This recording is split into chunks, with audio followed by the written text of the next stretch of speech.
मरकजी हुकूमत की पॉलिसियों के खिलाफ मरकजी मजदूर तंजीमों की जानिब से दी गई 2 दिन की भारत बंद की अपील में तेलुगु रियासतों के मजदूरों और मुलाजमीन ने भी हिस्सा लिया।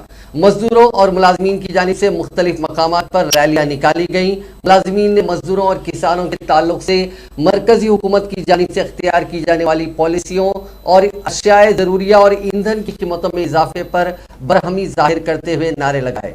मुख्तलिफ शोबों के मजदूरों और मुलाजमीन के अलावा बैंकों और LIC के मुलाजमीन ने भी बंद में हिस्सा लिया और मुजाहरे किए।